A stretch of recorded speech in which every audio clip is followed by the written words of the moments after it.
ഇരുപത്തിനാലുകാരനായ സുലൈമാൻ മസീഹ് എന്ന ക്രൈസ്തവ യുവാവിനെ ക്രൂരമായി കൊല ചെയ്ത സംഭവത്തിന്റെ ഞെട്ടലിലാണ് പാകിസ്ഥാനിലെ ക്രൈസ്തവ സമൂഹം.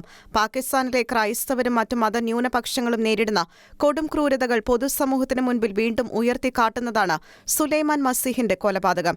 2024 ഡിസംബർ 29 ഗുജറൻവാലയിലെ കോട്സാദുള്ളയിൽ വെച്ച് സുലൈമാൻ ആക്രമിക്കപ്പെടുകയും 2025 ജനുവരി 1 മരണത്തിന് കീഴടങ്ങുകയുമായിരുന്നു.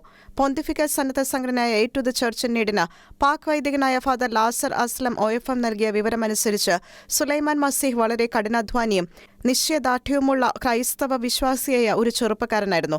പാഴ്വസ്തുക്കൾ ശേഖരിച്ച് തന്റെ ജീവിതോപാധി തേടിയിരുന്ന സുലൈമാൻ തന്റെ കഠിന പ്രയത്നത്തിലൂടെയായിരുന്നു ജീവിച്ചു വന്നിരുന്നത്. ഗോതമ്പ്, നെല്ല് വയലുകളിൽ ഉപയോഗിക്കുന്ന കാർഷിക യന്ത്രങ്ങൾ സ്വന്തമായി വാങ്ങുകയും കഴിഞ്ഞ വർഷം 25 ഏക്കർ ഭൂമി കൈകാര്യം ചെയ്യുന്ന ചുമതല ലഭിക്കുകയും ഒരു വാഹനം സ്വന്തമാക്കുകയും ചെയ്തു. എന്നാൽ പാകിസ്ഥാനിലെ ചില തീവ്ര ഇസ്ലാമിസ്റ്റുകളുടെ ഇടയിൽ ഇത് കടുത്ത അസ്വസ്ഥത സൃഷ്ടിക്കുകയും സുലൈമാനോടുള്ള ശത്രുതയെ മാറുകയും ചെയ്ത സാഹചര്യത്തിലാണ് കൊടും ക്രൂരത അരങ്ങേറിയത്. 6 മാസത്തോളം സുലൈമാൻ ഭീഷണികളും ആക്രമണങ്ങളും ഉപദ്രവങ്ങളും നേരിട്ടു. മനഃപൂർവ്വം സുലൈമാന്റെ യന്ത്രങ്ങളും വിളകളും നശിപ്പിക്കുകയും ചെയ്തു. ഈ സംഭവങ്ങൾ അധികാരികളെ അറിയിച്ചിട്ടും യാതൊരു നടപടിയും ഉണ്ടായില്ല എന്ന് മാത്രമല്ല, കൂടുതൽ ആക്രമണങ്ങൾക്ക് ഇത് വഴിതെളിക്കുകയും ചെയ്തുവെന്ന് ഫാദർ അസ്ലം പറയുന്നു. ഒടുവിൽ ഡിസംബർ 29 സുലൈമാൻ ക്രൂരമായി ആക്രമിക്കപ്പെടുകയും തുടർന്ന് വെടിയേറ്റ് വീഴുകയുമായിരുന്നു.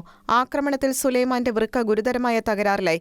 ജനുവരി 1 അദ്ദേഹം മരണത്തിന് കീഴടങ്ങി. സംഭവത്തിൽ പരിക്കേറ്റ മറ്റൊരാൾ പോലീസിന്റെ സമ്മർദ്ദത്തിന് വഴങ്ങി ആദ്യം തെറ്റായ മൊഴി നൽകി. എന്നാൽ പിന്നീട് സുലൈമാൻ ബോധപൂർവമായ ഒരു ക്രൂര ആക്രമണത്തിനിരയായ നിരപരാധിയാണെന്ന് ദൃക്സാക്ഷി വിവരണങ്ങൾ വെളിപ്പെടുത്തി. 5 അക്രമികളിൽ 4 പേരെ പോലീസ് അറസ്റ്റ് ചെയ്തിട്ടുണ്ട്. പ്രധാന കുറ്റവാളി ഇപ്പോഴും ഒളിവിലാണ്.